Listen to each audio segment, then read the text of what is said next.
स्वतंत्र भारतातील नागरिक जेव्हा तेव्हा विधायिका, कार्यपालिका आणि न्यायपालिका यांच्यावरचा विश्वास त्याचा जेव्हा डळमळीत होतो, जेव्हा त्याचा भ्रमनिरास होतो, तेव्हा तो मोठ्या विश्वासाने, आशेने याच लोकतंत्राचा जो चौथा स्तंभ आहे तो म्हणजे माध्यम, प्रचार प्रसार माध्यम यांच्याकडे आपली व्यथा, आपल्यावरचा अन्याय दूर करण्यासाठी आपलं म्हणणं मांडतो, विशद करतो. महाराष्ट्रातील मालेगावमध्ये 2006 आणि मालेगाव 2008 या बॉम्ब विस्फोटामध्ये प्रामाणिक, करदाते, कष्टकरी भारतीय नागरिक मृत्युमुखी पडले. दुर्दैव असं आहे की सरकार त्यांच्या जीविताचं रक्षण करण्यास असमर्थ ठरली. हेही दुर्दैव आहे की गेली 15 वर्ष, 13 वर्ष या दोन्ही बॉम्बस्फोटांमधील जे पीडित आहेत त्यांना न्यायापासून वंचित ठेवलं सरकारने, असं माझं ठाम म्हणणं आहे. शोकांतिका अशी आहे की जे या बॉम्बस्फोटामध्ये जखमी झालेले होते त्यापैकी किमान 6 जणांचा त्यांचा दुर्दैवी मृत्यू झालेला आहे. न्यायापासून त्यांना पण सरकारने वंचित ठेवलं. काही जण स्वतःच्या घरातून परागंदा झाले की आम्हाला नको तो न्याय म्हणून. या व्यवस्थेवरचा त्यांनी अविश्वास दाखवून ते न्यायालयामध्ये साक्ष द्यायला, आपल्यावरचा अन्याय सांगायला यायला तयार नाहीये. असे बहुतांशी जे पीडित साक्षीदार आहेत ते पण आज न्यायालयामध्ये यायला धजावत नाहीये, त्यांचे पत्ते सापडत नाहीये. हे पण दुर्दैव आहे. हेही दुर्दैव आहे की या खटल्यामध्ये आपल्या क्षुद्र राजकारणासाठी, मुस्लिम तुष्टीकरणासाठी जे राष्ट्रभक्त भारतीय नागरिक होते त्यांना सुद्धा गोवण्यात आलं. 12 पैकी 5 आरोपींना निर्दोष मुक्त केलं, विदाउट ट्रायल मुक्त केलं, परंतु त्यांच्या आयुष्यातली 9 वर्ष वाया गेली. आज या खटल्यातील पकडलेले सर्व आरोपी हे सशर्त जामिनावरती मुक्त आहेत. आज मालेगाव बॉम्बलास्ट 2008 या खटल्यामध्ये 223 साक्षीदारांनी साक्ष नोंदवली. त्यापैकी बहुतांशी पीडित आहेत. पोस्टमॉर्टम रिपोर्ट ज्यांनी तयार केले ते डॉक्टर्स आहेत आणि बाकी संबंधित काही अभिलेख आहेत. 223 साक्षीदारांपैकी एकाही साक्षीदारांनी ज्या 7 आरोपींवरती दोषारोपपत्र सुनिश्चित झालेले आहे त्यांच्या विरोधामध्ये एकही शब्द नाही सांगितला. लीगल लँग्वेज मध्ये होस्टाईल डिक्लेअर केलेले तब्बल 16 साक्षीदार आहेत 223 पैकी. त्यांनी प्रत्यक्ष न्यायालयामध्ये देवाच्या शक्तीवरती सांगितलं की आम्ही कुठल्या कार्यक्रमात, उपक्रमामध्ये गेलो नाही, आम्ही कोणाला ओळखत नाही आणि म्हणून न्यायालयाने त्यांना होस्टाईल डिक्लेअर केलं. पण वास्तव आणि सत्य हेच आहे की त्यांनी कधी साक्ष दिलेलीच नव्हती. फक्त त्यांच्या नावाने खोटे अंडर सेक्शन 161 अंतर्गत जबाब नोंदवले आणि आज 13 वर्षानंतर जे न्यायालयामध्ये देवाच्या शक्तीवरती येऊन सांगतात की आम्हाला काही माहिती नाही म्हणून. एक साक्षीदार खोटं बोलेल, 2 साक्षीदार खोटं बोलेल, सलग 16 साक्षीदारांनी साक्ष नोंदवलेली आहे. कितीतरी साक्षीदार ड्रॉप केले. न्यायालयामध्ये साक्षीदार येतो, ते साक्षीदाराला सपोर्ट करत नाही प्रोसिक्युशनच्या केसला, म्हणून त्यांना न्यायालयात आल्यावरती ड्रॉप करण्यात येतं. असे कितीतरी असंख्य साक्षीदार ड्रॉप केले. वास्तव आणि सत्य हेच आहे की धाधांत खोट्या केसमध्ये निर्दोष आरोपींना अडकवलं, गलिच्छ राजकारण केलं. जे देशभक्त होते, राष्ट्रभक्त होते त्यांना देशोधडीला लावलं. कायद्याच्या चौकटीमध्ये आरोपी पकडले, पोलीस कस्टडी घेतली, 90 दिवसामध्ये दोषारोपपत्र दाखल केलं. फक्त 90 दिवसामध्ये. स्वाभाविकपणे मोठ्या गुन्ह्याच्या तपासाला वेळ लागतो. 90 दिवसापेक्षाही या खटल्यामध्ये दोषारोपपत्र दाखल केलं. 87-88व्या दिवशीच दाखल केलं दोषारोपपत्र. तेच साक्षीदार या न्यायालयाला तपासायचे आहेत. परंतु गेली 13 वर्ष ज्या साक्षीदारांचा पत्ता माहिती आहे, ज्या साक्षीदारांची साक्ष 161 अंतर्गत स्टेटमेंट रेकॉर्ड केलेले, त्या साक्षीदारांना न्यायालयापर्यंत आणण्यामध्ये संबंधित यंत्रणा अपयशी ठरतात. आयुष्यामध्ये सर्व काही मिळतं पण वेळ मिळत नाही. साधा सुद्धा खटला नाहीये. त्यामुळे जे निर्दोष भारतीय नागरिक आहेत ते समाजामध्ये अस्पृश्यसारखं त्यांचं जगणं आहे. त्यांचं कुठलाही इन्कम सोर्स नाहीये. आणि म्हणून माझं सर्व भारतीयांना, प्रचार प्रसार माध्यमांच्या वतीने मी विनंती करतो की संबंधित यंत्रणांना जागा करून देण्याची आवश्यकता आहे. आणि जर का विद्यमान सरकारला आमच्या संविधानिक मूलभूत अधिकारांचं रक्षण नाही करायचं आहे, जर सर्वोच्च न्यायालयाचे, उच्च न्यायालयाचे आदेशांचं पालन जर सरकारला नाही करायचं आहे, ज्या सरकारने स्वतःच कायदे तयार केलेले आहेत, त्या कायद्यांची अंमलबजावणी जर नाही करायची सरकारला, तर आम्हा भारतीयांचा जो आमचं जे नागरिकत्व आहे तेच भारत सरकारने हिरावून घ्यावं, जेणेकरून आम्ही गुलाम म्हणून प्रत्येक क्षणाला प्रत्येक दिवशी अन्याय सहन करायला आम्ही तयार आहोत. सोमवार ते शनिवार स्पेशल एनआय कोर्ट मुंबईमध्ये दैनंदिन सुनावणी असते. की सशर्त जामिनावरती ज्या दिवशी मला मिळाला त्या दिवसापासून तर मागच्या तारखेपर्यंत मी इच अँड एव्हरी डेटला स्पेशल एनआय कोर्टामध्ये एक सेकंद सुद्धा मी उशिरा गेलो नाही, न्यायाच्या अपेक्षाने. 2015 रोजी सर्वोच्च न्यायालयाच्या खंडपीठाने 7 वर्ष झाले त्या खटल्याला, अजून हा खटला कसा संपला आणि म्हणून एक स्पेशल कोर्टाची नियुक्ती केली. त्यानंतर 3 न्यायमूर्तींची नियुक्ती आज मुंबई स्पेशल एनआय कोर्टामध्ये करण्यात आलेली आहे. पण तरी सुद्धा खटला संपत नाही. काय कारण असतात? तर कोणीतरी आजारी पडतं. देशामध्ये कुठल्याही खटल्यातील संबंधित पक्षकार एवढे आजारी पडत नाही, त्यांना एवढे आजार होत नाही तेवढे या खटल्यातील संबंधितांना आजार होतात. तडफडत आम्ही तिथे जातो आणि तिथे गेल्यावरती मग एक एक कारण सांगतात. लाईनशीर सगळ्यांना आजारी पडतात. लाईनशीर कोणाचं तरी ते मंगल कार्यालय असतं किंवा काहीतरी अडचणी असतात. ज्या 12 पैकी ज्या 7 आरोपींवरती दोषारोपपत्र सुनिश्चित करण्यात आलेले आहे, अपेक्षा ही आहे की जे जिवंत आरोपी आहेत ज्यांच्यावरती दोषारोप सुनिश्चित करण्यात आलेले त्या संबंधातले साक्षीदार न्यायालयामध्ये तपासावेत आणि जो उद्देश आहे एनआय ऍक्टचा तो उद्देश सार्थकी लावावा. परंतु होतं काय की सन्मानाने विशेष न्यायालयामध्ये ज्याच्यावरती लाखो रुपये खर्च होतो, प्रचंड सुरक्षेमध्ये हा खटल्याची सुनावणी सुरू असते. खूप संख्येने लोकसेवक तिथे धावपळ करत येतात की या खटल्याची सुनावणी निर्विघ्न पार पडावी. परंतु दुर्दैवाने अभियोजन पक्ष कुठला साक्षीदार आणतात? तो आरोपी क्रमांक 9 suspended lieutenant colonel Prasad Purohit याने 50,000ची पॉलिसी काढली असते. तर त्या 50,000च्या पॉलिसीचा आणि या खटल्याचा तीळ मात्र संबंध नाही. तो वैयक्तिक लाभासाठी समाजातून पैसे अवैधरित्या जमा करून काढली, पण त्याचा आमच्यावरती चार्ज पण नाहीये आणि तो साक्षीदार तपासला जातो. रिलायन्स पॉलिसीचा एक कोणीतरी आणला जातो. सरकारचे लाखो रुपये खर्च होतात आणि याच्या 50,000च्या पॉलिसीसाठी न्यायालयाचं पूर्ण दिवसाचं कामकाज वाया जातं. 2-2, 3-3 वेळेस साक्षीदाराला एका बोलवलं जातं. जे चार्जेस ड्रॉप आहेत, म्हणजे आमच्यावरती आर्म्स ऍक्टचा चार्ज होता, परंतु कुठलाही पुरावा नसल्यामुळे आमच्यावरची आर्म्स ऍक्टचे चार्जेस ड्रॉप केले. ज्या आरोपींकडे आर्म्स ऍक्टचे चार्जेस होते त्यांचा खटला अन्य न्यायालयामध्ये वर्ग केला, पुण्यामध्ये वर्ग केला. जसं राकेश धवडे एक नाव होतं ज्याच्यावरती मालेगाव बोंबलास खटल्यातून त्याला निर्दोष मुक्त केलं, डिस्चार्ज केलं आणि त्याच्या संबंधात त्यावेळेस जेवढा काही एव्हिडन्स होता त्याच्या आधारावरती तिचा खटला पुण्यामध्ये वर्ग केला. आमच्यावरती आर्म्स ऍक्टचा चार्ज नाहीये, तरी पण ते साक्षीदार असंबद्ध साक्षीदार न्यायालयामध्ये बोलवले जातात. त्यांना 2-2 वेळेस चक्रा मारायला लावतात आणि न्यायालयाचा आणि संबंधित प्रामाणिक पक्षकारांचा वेळ वाया जातो.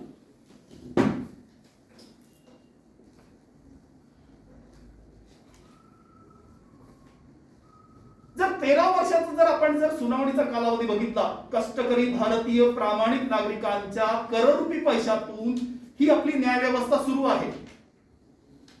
संबंधितांना त्यांच्या हजेरीचे पैसे मिळतात. माझ्यासारख्या प्रामाणिक एक देशभक्ताला स्वखर्चाने तिथे जावं लागतं, त्याचं उत्पन्नाचं साधन वजा 0 आहे. 13 वर्ष पूर्ण घर देशोधडीला लागलेलं आहे. तरी पण कपाळावरचा हा कलंक मिटावा म्हणून मी विश्वासाने प्रामाणिकपणे कायद्याच्या चौकटीमध्ये मला न्याय मिळेल या विश्वासाने मी न्यायालयामध्ये जातो. परंतु सरासरी 1 मिनिट सुद्धा काम 13 वर्षामध्ये जर रोजनामा माझ्याकडे आता अवेलेबल आहे, 1 मिनिट सुद्धा सरासरी काम होत नाही, 1 मिनिट सुद्धा. मागच्या आठवड्यामध्ये दोन्ही घटना महाराष्ट्रातील आहेत. बहुतांश आरोपी महाराष्ट्रातील आहेत. मागच्या आठवड्यामध्ये महाराष्ट्र विद्यमान सरकारचे जे माननीय गृहमंत्री आहेत त्यांनी प्रचार प्रसार माध्यमांमध्ये अत्यंत जबाबदार वक्तव्य केलं की मालेगाव बोंबलास 2000 या खटल्यामध्ये आम्ही आमच्या वतीने ज्यांनी या गुन्ह्याचा तपास केलेला आहे म्हणजे एटीएस मुंबई त्यांचे संबंधित अधिकारी उपस्थित राहतील आणि आम्ही सरकारच्या वतीने एक विशेष सरकारी वकिलांची पण नियुक्ती करू. मी या निर्णयाचं स्वागत करतो. मला विश्वास आहे महाराष्ट्र सरकारवरती की चला उशिरा का होईना त्यांना शहाणपण आलं आणि या खटल्यातील जे निर्दोष दुर्दैवी जे पीडित होते आणि जे निर्दोष भारतीय नागरिक आहेत त्यांना नियोजित वेळेत न्याय मिळवण्यामध्ये महाराष्ट्र सरकार आपलं प्रामाणिकपणे कर्तव्य अवश्य पार पाडेल असा मला या क्षणी सुद्धा विश्वास आहे. परंतु दुर्दैवाने गेल्या 8 दिवसामध्ये कुठलीही नियुक्ती करण्यात आली नाही. खटल्याचा संपूर्ण तपास जो काही केला होता तो मुंबई एटीएसने केला होता आणि आता एनआयए प्रोसिक्यूट करत आहे. सगळा खटला हा मराठीतला आहे. एनआयएचे बहुतांशी अधिकारी हे हिंदी भाषिक आहेत आणि त्यांना पहिल्या दिवसापासून या खटल्यामध्ये बिलकुल रस नाहीये. 2011 मध्ये एनआयए दिल्लीने हा खटला टेकओव्हर केला. दोन्ही खटले टेकओव्हर केले. देशाची सर्वोच्च तपास यंत्रणा आहे एनआयए आपल्या भारतीयांची. आपल्याला अभिमान आहे या तपास यंत्रणेवरती, कारण त्यांचा कन्व्हिक्शन रेट हा 100% आहे. आजपर्यंत एनआयएने ज्या ज्या खटल्यामध्ये देशद्रोहींना पकडलं त्यांना शासन करण्यामध्ये एनआयए यशस्वी ठरलं. अपवाद या भारतातले फक्त 2 खटले आहेत, ते म्हणजे मालेगाव बॉम्बलास्ट 2006 आणि मालेगाव बॉम्बलास्ट 2008. माझं असंही ठाम म्हणणं आहे की गेल्या 13 वर्षापासून, गेल्या 15 वर्षापासून जे निरपराध निर्दोष देशभक्त कष्टकरी भारतीय नागरिक जे मृत्युमुखी पडले त्यांच्या गुन्हेगारांना वाचवण्याचं काम सरकार गेली 15 वर्षे अव्याहतपणे करत आहे. आज ते 15 वर्ष उजळ माथ्याने या देशामध्ये बोनस लाईफ जगतायत असं पण माझं ठाम म्हणणं आहे. त्यांच्यासाठी या खटल्यामध्ये जे कोणी स्वार्थ बुद्धीने जोडले गेलेले त्यांच्यासाठी प्रत्येक दिवस हा दिवाळी सारखा असतो. परंतु माझ्यासारख्या एका प्रामाणिक भारतीय नागरिकाला एक एक क्षण काढणं वैयक्तिक जीवनामध्ये अत्यंत कष्टप्रद आहे.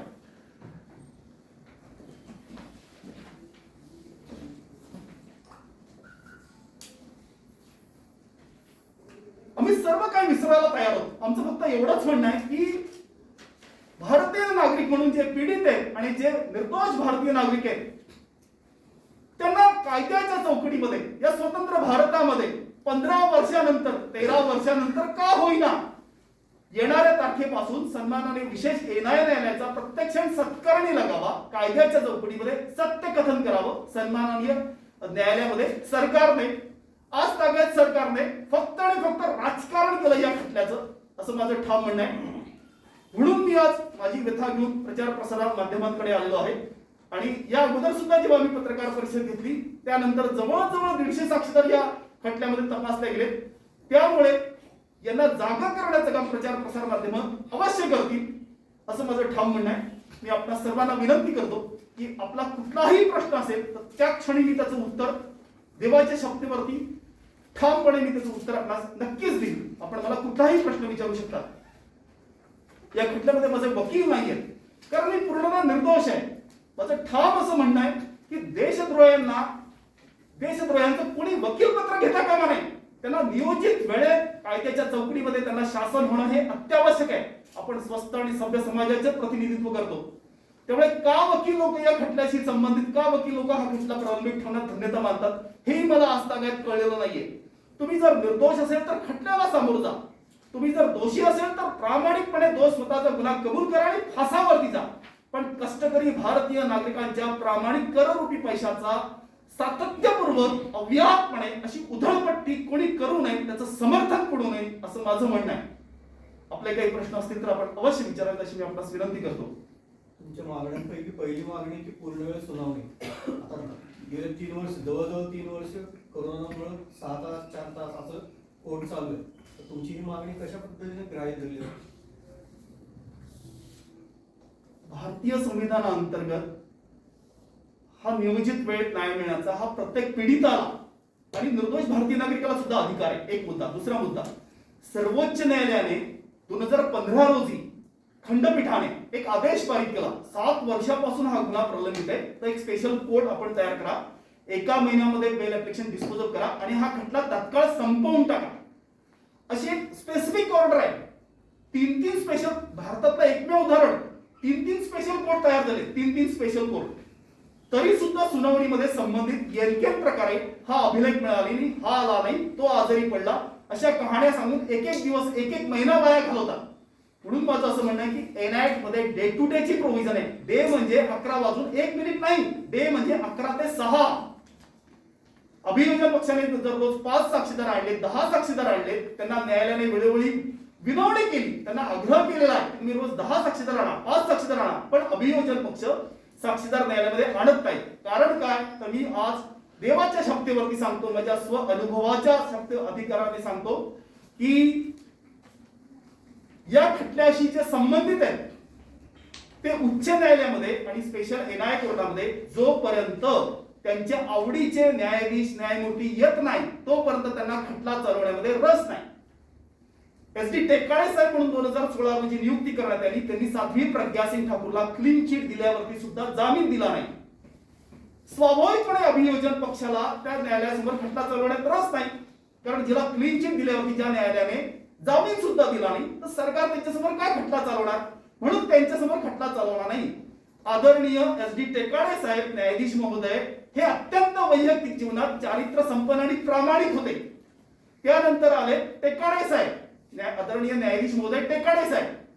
ते डायस वरून सांगायचे की मी 15 वर्षापासून माझ्या अंगावरचा जो काळा अंगरखा आहे तो 15 रुपयाचा मी 15 वर्षापासून घालतोय.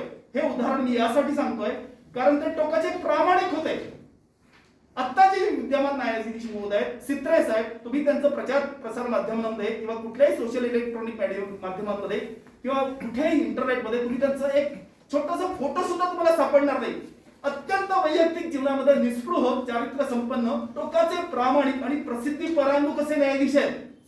11ला 5 मिनिटं कमी असताना ते पक्षकारांची अशी वाट बघत असतात, परंतु ते प्रामाणिक आहेत म्हणून सरकारला त्यांच्यासमोर खटला चालवायचा नाहीये. हे फक्त सत्र न्यायालयात होतं असं नाहीये, तर हे माननीय उच्च न्यायालयामध्ये सुद्धा होतं. आमचे डिस्चार्ज ऍप्लिकेशन पेंडिंग आहेत, परंतु संबंधित पक्षकारांना जोपर्यंत त्यांचे आवडते न्यायमूर्ती आणि न्यायाधीश येत नाही तोपर्यंत त्यांना खटला चालवायचा नाही. मी भारतीय म्हणून मला अभिमान आहे की स्वतंत्र भारतातले यच्चयावत न्यायमूर्ती, यच्चयावत न्यायाधीश हे करप्ट असू शकत नाहीये. अपवाद असतील, निवृत्तीनंतर राज्यसभेवरती जाणारे अपवाद असतील, निवृत्तीनंतर राज्यपाल होणारे अपवाद असतील, पण या देशातील बहुतांश न्यायाधीश हे प्रामाणिक आहेत आणि ते प्रामाणिक आहेत म्हणूनच मी आज आपल्या समोर जिवंत आहे आणि इच्छानैवरी तारखेला मी तिथे जातो, कोर्टामध्ये जातो. आता मी कुठपर्यंत वाट बघणार की सरकारच्या आणि संबंधित पक्षकारांच्या आवडीचे न्यायमूर्ती आणि न्यायाधीश जोपर्यंत येत नाही तोपर्यंत ते खटला चालू नाही म्हणून. छोटंसं उदाहरण सांगतो तुम्हाला की MCOC आमच्यावरती लावला, तब्बल 9 वर्षानंतर आमच्यावरचा MCOC सरकारने ड्रॉप केला.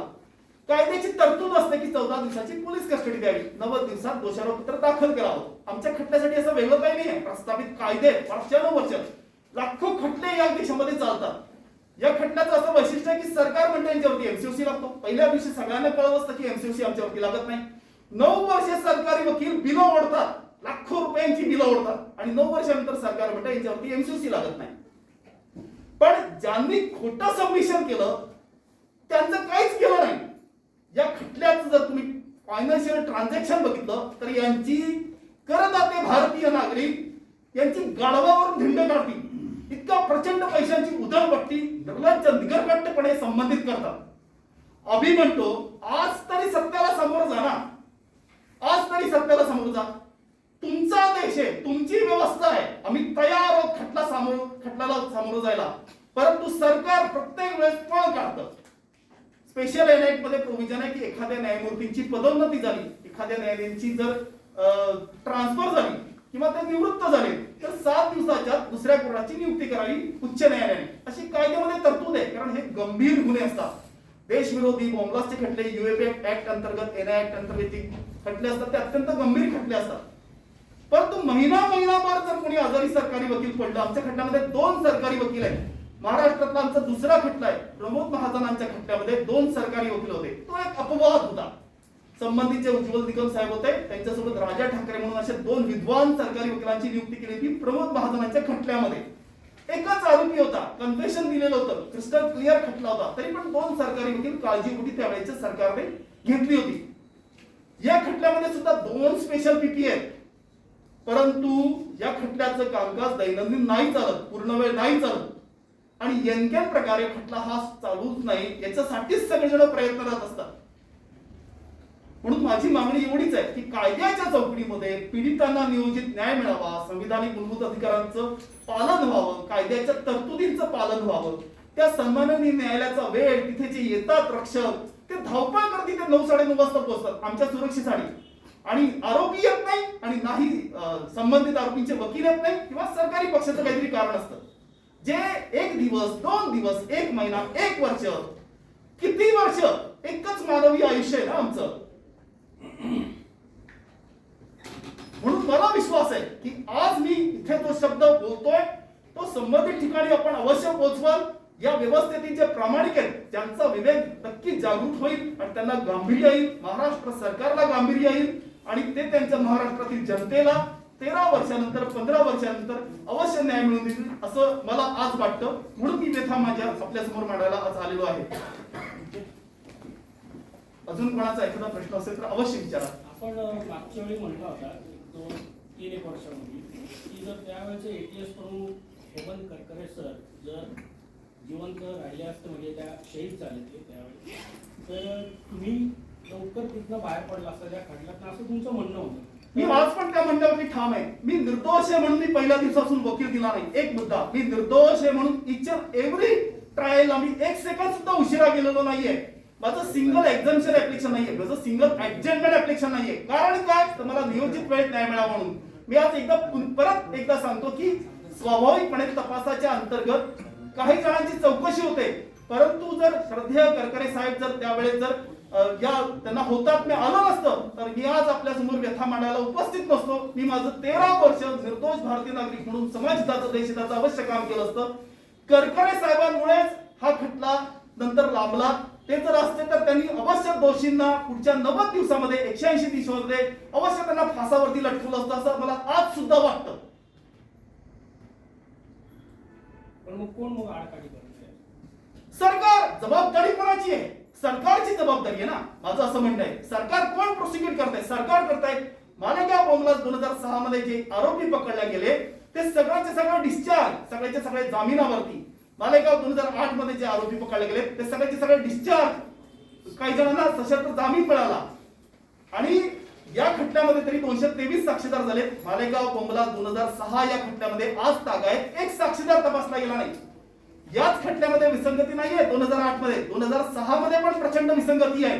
त्यामध्ये सुद्धा 164 स्टेटमेंट, त्यामध्ये सुद्धा कन्फेशन दिलेले, अप्रूव्हल असलेला आरोपी आहे. पण 10 वर्षानंतर न्यायालय म्हणतं की तुमचा काही संबंध नाही. त्यांनी त्याचे डिस्चार्ज ऍप्लिकेशन पण दाखल नाही केले. एकदम गरीब ग्राफ होऊन जातो. जो आरोपी असतो त्याचं जे कुटुंब असतं त्याला नसतं कायद्याचं ज्ञान आणि तो निराश उदास झालेला असतो. सरकार म्हणेल तेव्हा आरोपी, सरकार म्हणेल तेव्हा तुम्ही जामीनवरती मुक्त व्हाल, सरकार म्हणेल तेव्हा तुमच्यावरती एमसीओसी, सरकार म्हणेल तेव्हा तुम्ही डिस्चार्ज. असं कसं या देशामध्ये होऊ शकतं? अजून कोणाचा प्रश्न असेल तर अवश्य आपण विचारा.